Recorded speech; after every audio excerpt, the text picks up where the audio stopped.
Salam sejahtera, salam hormat. Anda bersama Sanik Senyambar dan anda sedang menonton segmen Pantau Agenda Reformasi. Dan dalam segmen pada jam ini, kita nak memberikan tumpuan berkenaan dengan berita ini yang mana Kementerian Pengajian Tinggi KPT dikatakan sedang mengkaji secara mendalam berkenaan pindaan Akta University College University iaitu OKU 1971.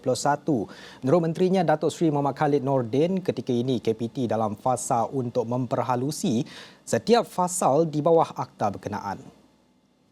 Dan Menteri tak kata berhapuskan, dia tengok tutup. Dan Menteri kata akan ada fasal-fasal peruntukan yang berkisar kepada soal kebebasan dan autonomi itu akan dilihat dan mungkin dipinda. Jadi itu memang selari dengan hasrat kementerian. Setakat ni di pihak kementerian dah dia sedang mengkaji secara mendalam kerana kita nak lakukan secara menyeluruh.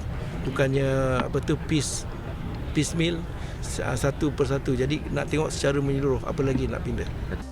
Beliau berkata demikian selepas diminta mengulas mengenai kenyataan Perdana Menteri Datuk Seri Anwar Ibrahim dalam sesi dialog anak muda pada Ahad yang memberi jaminan untuk kajian dilakukan terhadap AUKU.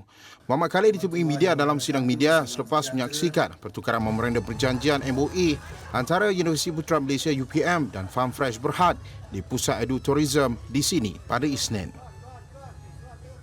Dan pada jam ini kita terus saja memberikan fokus berkenaan dengan apa yang diperkatakan oleh Menteri Pengajian Tinggi itu tadi iaitu Datuk Seri Muhammad Khalid Nordin berkenaan dengan Akta University dan College University 1971 AUKU 1971 yang mana Perdana Menteri Datuk Seri Anwar Ibrahim terdahulu memaklumkan berkenaan dengan akan memberi jaminan akan menghapuskan peruntukan dalam akta itu yang dilihat menyekat kebebasan mahasiswa dan pensyarah. AUKU 1971 adalah merupakan akta yang sering kali menjadi perhatian mahasiswa kerana ada beberapa perkara di dalam akta berkenaan yang dilihat bercanggah dengan hak asasi manusia, misalnya antara lain juga prinsip keadilan serta menyekat kebebasan mahasiswa terutamanya dalam keterlibatan mereka di dalam politik. Ada juga yang melihat keperluan akta ini diwujudkan untuk menyelia dan juga menyelenggara pentadbiran serta menjaga tata tertib mahasiswa. Justru menyatakan tidak perlu dimansuhkan akta ini, namun perlunya penambahbaikan AUKU 1971 ini. Dan Menteri Pendidikan Tinggi Datuk Seri Muhammad Khalid Nordin juga menyatakan bahawa kerajaan buat masa ini tidak ada cadangan untuk memansuhkan AUKU. Dan untuk bincang lebih lanjut tanpa membuang masa, kita nak bersama dengan pengasas Undi 18 iaitu Tarma Pillai menerusi panggilan video ketika ini. Tuan Tarma, terima kasih kerana menyertai kita pada jam ini. Kita nak terus saja kepada soalan yang pertama yang mana AUKU 1971 ini pada asalnya diperkenalkan oleh bekas Perdana Menteri itu Tun Dr. Mahathir Mohamad. Malah sejak diwujudkan akta ini telah beberapa kali dipinda iaitu pada tahun 1975 dan 1995. Adalah penting untuk kita fahami terlebih dahulu bagaimana sebenarnya akta ini diwujudkan. Mungkin Tuan Tarma sendiri boleh terangkan sedikit mengenai sejarah pengenalan dan juga pemahamannya untuk penonton kita pada jam ini. Baik, pertama sekali terima kasih atas jemputan. Ini topik yang teramat penting kerana konteks kita melihat konteks mahasiswa yang ada iaitu pada masa sekarang ini setiap mahasiswa adalah pengundi dan setiap mahasiswa boleh menjadi atau boleh bertanding dalam pilihan raya, kan? Maka itu adalah konteks baru demokrasi negara kita. Maka kita perlu memberikan kehormatan seperti itu dan mengimbau kembali dan menganalisa kembali akta-akta yang mengawal tingkah laku dan juga kebebasan anak-anak muda ini dan juga situasi di universiti. AUKU ini secara asasnya adalah suatu akta yang digunakan untuk mentadbir urus universiti awam dan banyak perkara-perkara dalam akta tersebut berkaitan penuh dengan kuasa HGP, kuasa pentadbir dan sebagainya. Banyak perkara-perkara yang teknikal lah kan. Tapi kalau kita nak tengok dari segi sejarah dan yang menariknya adalah dari segi kontroversi yang berlaku dengan terhadap AUKU ini adalah pindaan terutamanya pada tahun 1975. AUKU ini diwujudkan pada tahun 1971, dipinda 75 yang kontroversinya banyak pindaan pada tahun 1975 inilah dan dikatakan bahawa kritikannya adalah bahawa pindaan pada tahun 1975 ini banyaknya berkisar terhadap bagaimana untuk mengekang kebebasan mahasiswa pada masa tersebut kerana pada masa tersebut mahasiswa dianggap lantang menentang kerajaan, lantang membawa suara rakyat, membawa petani miskin, membawa suara orang miskin ke parlimen, ke masyarakat awam, maka berlakunya konflik dengan kerajaan pada masa tersebut. Maka pada kerajaan pada masa tersebut menentukan okey, ini adalah risiko pada kita nak menutup terus suara mahasiswa. Maka kita dapat nampak kesannya pada masa sekarang kan, di mana ramai pemimpin pada generasi tersebut, mahasiswa pada masa tersebut menjadi individu-individu hebat yang menjadi pemimpin negara kita. Contohnya Perdana Menteri kita, Datuk Seri Anwar Ibrahim, antara mahasiswa yang terlibat pada zaman tersebut. Tapi kita dapat nampak sejak zaman itu, sejak pindaan 1975 itu, kita nampak bahawa scene ataupun ruang kebebasan bersuara untuk mahasiswa semakin luntur, mengecil, dan maka sukar untuk mahasiswa untuk bersuara, melibatkan diri dalam bidang politik dan membawa diskusi-diskusi tentang polisi-polisi kan. Dan tentu setelah pindaan Perlembagaan Undi 18 pada tahun 2019, kita dapat nampak sejurus selepas itu adanya pindaan kepada AUKU itu sendiri untuk memberikan kebebasan kepada anak muda, mahasiswa untuk melibatkan diri dalam politik. Itu bagi saya adalah satu langkah yang teramat bagus, teramat progresif yang dilakukan oleh Kerajaan Pakatan Harapan pada masa lalu, yang membolehkan pada masa sekarang satu ruang yang dibuka lebih luas. Tapi dah tentu ruang yang dibuka lebih luas adalah satu perkara yang bagus, tapi masih banyak kelompongan, isu, jurang-jurang yang perlu kita perhalusi dan perbaikan. Dan kita juga melihat dalam konteks masa ini, mahasiswa dilihat semakin vokal dan juga terdapatnya perubahan mindset dari zaman dahulu dan juga sekarang itu agak berbeza. Dan kita melihat kepada beberapa seksyen yang disenaraikan dalam akta ini dilihat sebenarnya memberi cabaran kepada mahasiswa, terutama sekali dalam era baru ini, terutama sekali dalam ruang untuk mereka ini, mahasiswa berpartisipasi dalam pengurusan serta pentadbiran IPT serta di luar kampus. Dan melihat kepada konteks masa, khusus sekali mahasiswa masa kini lebih lantang bersuara, lebih aktif dalam aktiviti-aktiviti di luar kampus. Bagaimana Tuan Tharma menyaut kepada pendirian kerajaan untuk meminda dan bukannya memansuhkan akta ini? Baik, bagi saya memang faham perspektif daripada kerajaan, kerana kita pun tahu bahawa untuk memansuhkan dan juga mengubah terus suatu akta ini bukan satu perkara yang mudah kan. Tapi saya rasa ini berbalik kepada bagaimana untuk kita memahami akta ini secara menyeluruh, pertama. Kedua adalah adakah kita mampu mengubah fasal-fasal ataupun perkara-perkara dalam akta-akta itu yang bermasalah, yang mengekang kebebasan dan sebagainya kan, yang menyebabkan mungkin ada salah guna kuasa dari segi pihak pentadbiran.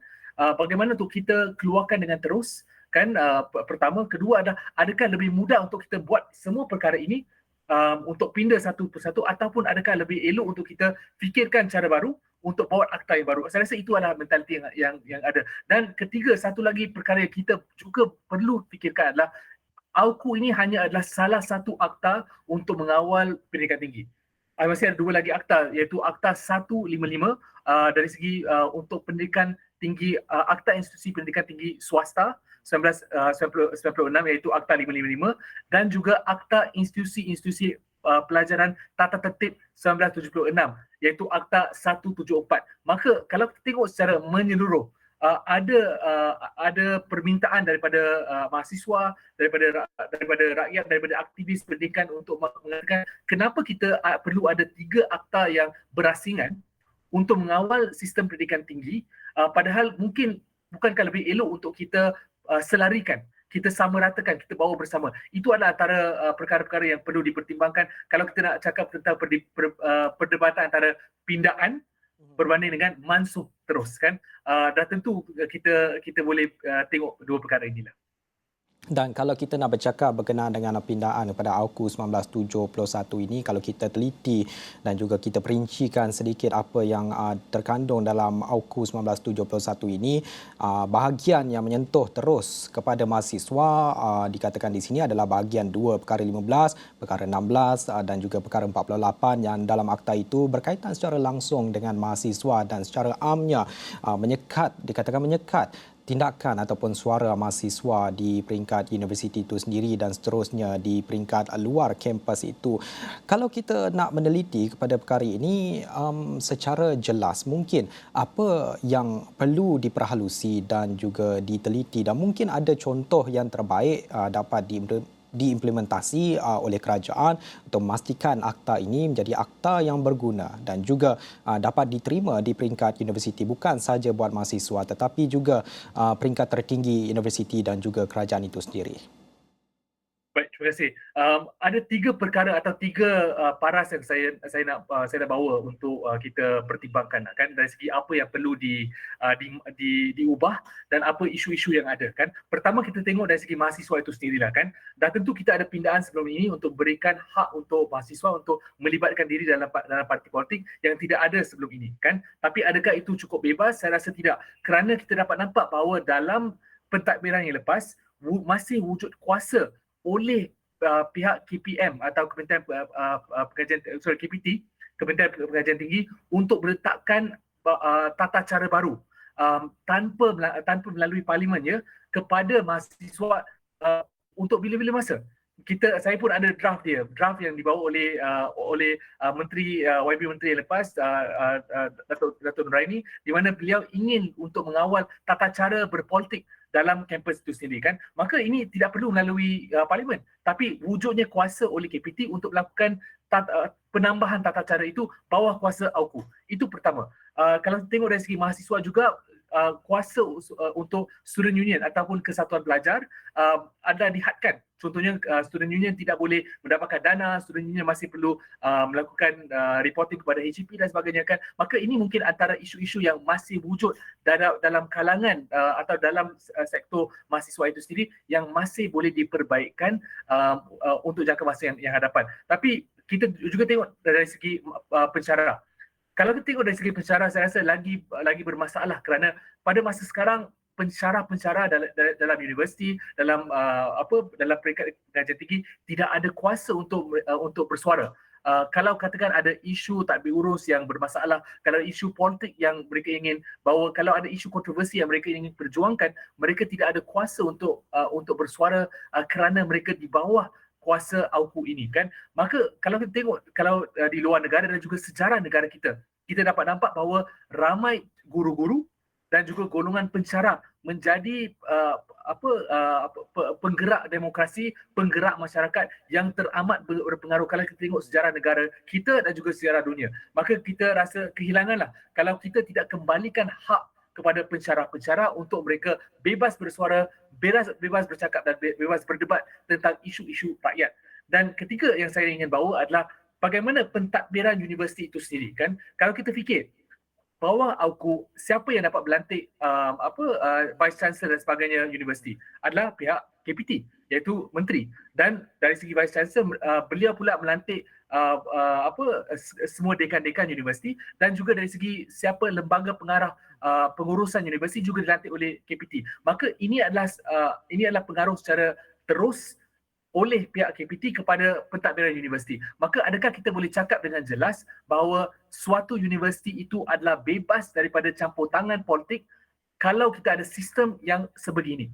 Saya rasa secara logiknya memang tak boleh kita cakap macam itulah. Selagi kita ada pengaruh macam itu, kalau kita ada kerajaan yang mungkin ingin mencengkam mahasiswa, menguasai atau menghadkan kebebasan mahasiswa, kebebasan pensyarah, memang boleh dilakukan, dan kuasa itu masih ada bawah AUKU. Tidak perlu melalui parlimen, hanya perlu ubah cara atau hanya perlu ubah lantikan. Semua perkara itu masih boleh dilakukan dengan cara yang mudah melalui sistem sekarang. Sebab itu saya cakap memang banyak perubahan yang perlu dilakukan. Mungkin kita tak nak masuk terus, tapi terlalu banyak sangat pindaan yang perlu dilakukan. Sampaikan mungkin cara yang terbaik adalah untuk kita bawa satu akta pengajian tinggi yang baru untuk menggantikan AUKU secara keseluruhan. Baik, itu 3 perkara penting yang ditekankan oleh Tuan Tharma Pillai, itu pengasas Undi 18. Ada lagi beberapa perkara yang nak saya sentuh berkenaan dengan AUKU 1971 ini bersama dengan Tuan Tharma, tapi itu selepas ini. Sebelum itu kita nak berhenti rehat seketika. Kita kembali selepas ini.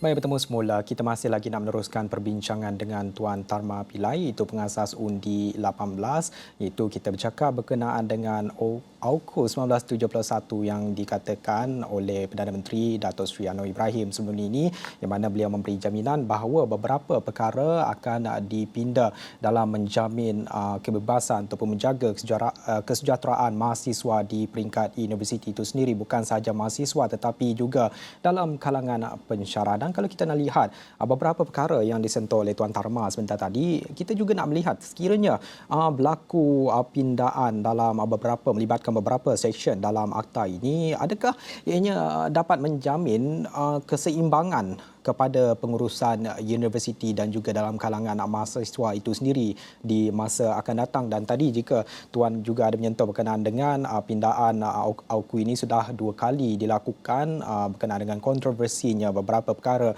perlu ditambah baik. Mungkin ada contoh nyata sejak ianya diperkenalkan, mungkin ada satu perkara ataupun insiden yang diangkat oleh para mahasiswa bahawa AUKU ini menyekat kebebasan mereka untuk bersuara dan juga berpartisipasi dalam aktiviti di luar kampus, terutamanya dalam politik. Dan kenapa baru sekarang ianya diangkat ataupun dipersoalkan, Tuan Tarma? Baik, pertama sekali kalau kita nak cakap kenapa baru sekarang dipersoalkan, saya rasa perbincangan, perjuangan untuk Mansur AUKU ni saya rasa dah berlaku untuk jangka masa yang teramat panjang lah. Kita ada bergenerasi pemimpin dan juga pejuang aktivis mahasiswa yang memperjuangkan isu ini kerana ramai daripada mereka yang terkesan. Kalau kita tengok contohnya Datuk Seri Anwar Ibrahim sampaikan tidak dibenarkan untuk datang berceramah, datang berjumpa dengan mahasiswa di kampus. Mahasiswa-mahasiswa contohnya seperti Adam Adli, YB Adam Adli yang kini menjadi timbalan menteri ya. Beliau juga adalah antarabangsa di mana beliau dikeluarkan atau tidak disambung pelajarannya kan. Maka ini adalah antara contoh-contoh yang ada di mana aktivis-aktivis pelajar ataupun aktivis mahasiswa dihalang hak mereka untuk bersuara untuk isu rakyat, untuk isu mahasiswa. Maka bagi saya ini adalah perbincangan yang telah berlaku untuk jangka masa yang panjang. Cumanya kalau kita tengok dari segi manifesto Pakatan Harapan dan juga janji oleh Perdana Menteri kita Datuk Seri Anwar Ibrahim secara konsisten adalah untuk pastikan bahawa isu-isu yang ada di bawah AUKU ini dikeluarkan, sama ada dipinda ataupun dimansuhkan terus AUKU itu. Kan, maka saya rasa itulah sebabnya di bawah perbincangan ini datang kembali. Untuk kita tengok dari segi AUKU ini secara keseluruhan, adakah akan berlakunya isu dan sebagainya, kalau katakan kita pinda ataupun kita mansuh terus, saya rasa kalau kita tengok cara untuk kita membuat polisi di negara kita, memastikan bahawa adanya akta gantian kalau kita mansuh terus ataupun kita pindah. Memang tidak akan ada isu lah. Biasanya untuk akta-akta seperti ini akan ada kajian, akan ada gerak kerja dan akan adanya sesi-sesi untuk berjumpa dengan pelbagai stakeholders yang berkaitan dengan isu-isu ini kan. Dan antara kalau saya nak kongsikan ya, pada tahun 2019 kalau kita tengok dari segi Kementerian Pendidikan pada masa tersebut, Kementerian Pendidikan Tinggi belum lagi wujudlah pada masa tersebut, tapi Kementerian Pendidikan pada masa tersebut telah melakukan gerak kerja untuk melihat bagaimana untuk membawa Akta Pendidikan Tinggi yang seperti yang saya katakan tadi, untuk menyatukan semua akta-akta yang telah saya kongsikan tadi, iaitu Akta AUKU, Akta Institusi Pendidikan Tinggi Swasta dan Akta Institusi-Institusi Pelajaran Tata Tertib, dan akta-akta yang berkaitan untuk bawa satu akta yang disatukan. Itu pertama. Dan kedua adalah untuk mengeluarkan isu-isu yang ada yang menyekat kuasa mahasiswa, menyekat kebebasan berbicara, dan yang utamanya adalah untuk yang melibatkan kebebasan pentadbiran universiti itu sendiri kan. Itu 3 perkara yang dilihat bawah akta baru ini kan. Tapi secara asasnya bagaimana untuk mentadbir universiti itu sendiri, kuasa seorang pentadbir, bagaimana untuk melakukan gerak kerja dari segi silibus dan sebagainya kan. Perkara itu semua masih akan ada dikekalkan bawah akta yang baru ini, ataupun kalau kita pindah, kita takkan kacau perkara asas. Cuma perkara-perkara yang bermasalah kita keluarkan, yang penting, yang asasnya kita simpan. Saya bagi contoh yang ada, contohnya bila kita tukar daripada SST ke GST, GST ke SST kan, walaupun kita keluarkan ataupun kita pindah ataupun kita mansuhkan yang satu, kita takkan ada, kita tak wujud tanpa ada pengganti. Memang akan ada pengganti untuk melakukan the replacement of the role lah. So untuk yang tu jangan risau, cuma yang kita minta adalah perkara-perkara yang menjadi masalah kita kena keluarkan supaya universiti kita menjadi lebih bermartabat, lebih hebat dan juga lebih cemerlang. Saya rasa apa yang dimahukan oleh para belia ataupun mahasiswa di peringkat universiti itu sendiri amat jelas. Mereka mahukan suara mereka diberikan, autonomi itu diberikan kepada mereka kerana mereka juga merasakan mereka dapat turut serta ataupun berpartisipasi dalam urusan pentadbiran di peringkat universiti itu sendiri dan mereka mahu keterlibatan di luar kampus. Sebelum kita ke berita seterusnya, tapi kita nak tanyakan juga kepada Tuan Tharma Pillai secara ringkasnya di sini. Adakah peluang meminda akta ini dengan memberikan lebih autonomi kepada para mahasiswa ini akan dilihat mencipta satu gelombang baru yang seterusnya menjadi cabaran buat kerajaan, bukan sahaja kerajaan sekarang, mungkin kerajaan untuk tempoh selepas ini dalam mentadbir negara, khusus sekali bagaimana perkara ini sebenarnya dapat dikaitkan dengan undi 18 kerana undi 18 telah pun diberikan kelulusan dan para mahasiswa juga diberikan lebih keutamaan para belia terlibat dalam pilihan raya akan datang dan juga bagaimana sebenarnya ini sekiranya OKU ini telah pun dipinda dan memberikan lebih banyak autonomi kepada mereka, adakah ini akan mencipta satu gelombang baharu yang memberi cabaran kepada negara? Baik, bagi saya secara mudah sebagai aktivis Undi 18, sebagai penggerak Undi 18, saya memang nak katakan bahawa kalau katakan kita ada gelombang anak muda yang intelektual, yang bertanggungjawab, yang inginkan yang terbaik untuk negara, yang adanya gaya kepimpinan dan juga pengalaman berkepimpinan di zaman universiti itu lagi, dan kalau katakan gelombang anak muda ini mencabar kerajaan, mana-mana kerajaan ini yang akan datang untuk menjadi lebih baik, saya rasa itu adalah satu perkara yang begitu baik untuk negara. Kan kerana kita kena fikir, kita kena tekankan bahawa anak muda adalah masa depan negara. Kalau kita melabur dalam anak muda, kita berikan mereka kebebasan, kita berikan mereka ilmu, kita berikan mereka tanggungjawab untuk mereka menjadi pemimpin yang terbaik, saya rasa nescaya kita akan dapat satu barisan kepimpinan baru yang hebat, yang kuat, yang mampu membawa negara kita ke satu persada yang lebih hebat dalam jangka masa yang lebih datang. Itulah harapan saya untuk negara. Jadi untuk rakan-rakan di luar sana, kita janganlah takutkan anak muda yang lantang. Kita harapnya mereka boleh lantang untuk kebenaran, untuk melawan kebatilan. Dan kita juga semestinya memerlukan semak dan imbang yang stabil yang juga diperlukan oleh negara kita dan memastikan pentadbiran negara juga berada di landasan yang betul. Dan kalau kita nak kaitkan dengan berita ini yang mana Dewan Undangan Negeri Dun Johor kini menggunakan istilah pengimbang bagi merujuk pada semua ahli Dun Johor pembangkang dan menjunjung titah Sultan Johor Sultan Ibrahim almarhum Sultan Iskandar Khamis lepas. Perkara itu dimaklumkan oleh Speaker Dun Johor iaitu Datuk Muhammad Puat Zakarsi sebelum sesi soal jawab pada persidangan Dun Johor di bangunan Sultan Ismail Kota Iskandar pada Isnin. Kata beliau, istilah pengimbang lebih murni, lebih tepat, lebih komprehensif dan lebih futuristik untuk wujudkan Dun yang lebih berwibawa. Beliau berkata demikian pada mesyuarat pertama pembukaan rasmi penggal persidangan kedua Dun Johor ke-15 pada hari ini. Pada titah perasmian pembukaan, Sultan Ibrahim menitahkan supaya wakil rakyat pembangkang di Johor digelar sebagai pengimbang berikutan peranan mereka yang disifatkan sebagai pengimbang serta pemeriksa kepada kerajaan.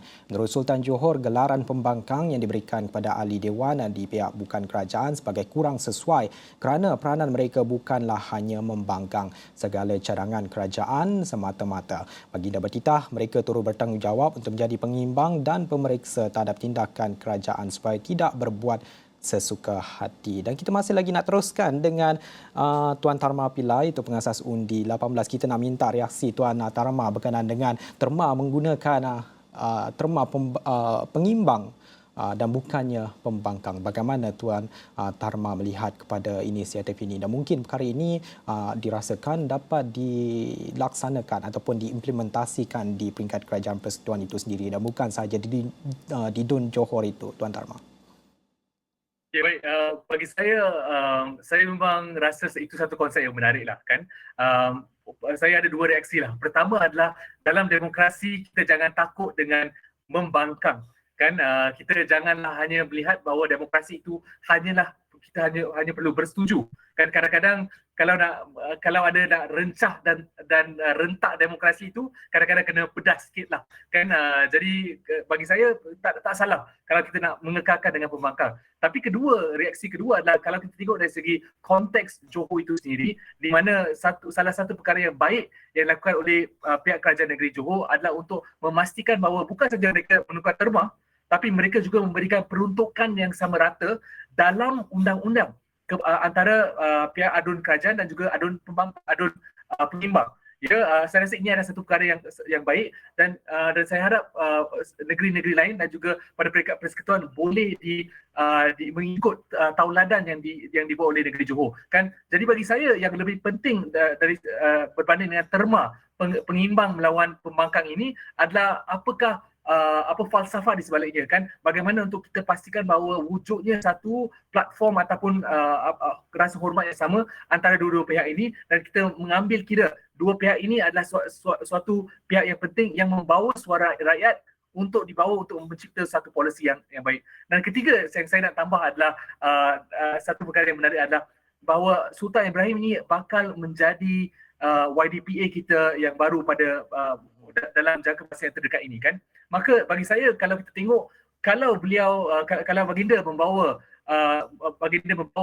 idea ini kepada Dun Johor, saya rasa mungkin ini adalah satu perkara yang mungkin dibawa semasa baginda menjadi YDPA kelak. Dan ini adalah saya rasa mungkin satu perkara yang kita boleh analisa dan kita boleh tengok gerak kerja baginda, apakah persepsi beliau. Dan ini mungkin akan memberi kesan kepada situasi politik kebangsaan kita kan. Kalau baginda merasakan bahawa baginda ingin satu situasi politik yang lebih matang dan tidak ada satu membangkang secara bukan secara konstruktif atau membangkang secara reaktif saja kan. Mungkin itu adalah satu politik yang baginda ingin tekankan. Saya rasa ini adalah ketiga perkara reaksi yang saya boleh nampak. Baik, terima kasih pengasas Undi 18 itu Tan Mahpilai. Beberapa perkara yang disentuh dan juga diulas oleh beliau itu berkenaan dengan AUKUS 1971 dan juga yang sebentar tadi kita kongsikan adalah berkenaan dengan Dun Johor menggunakan istilah pengimbang dan juga bukannya pembangkang. Itu reaksi yang dikongsikan oleh Tan Mahpilai.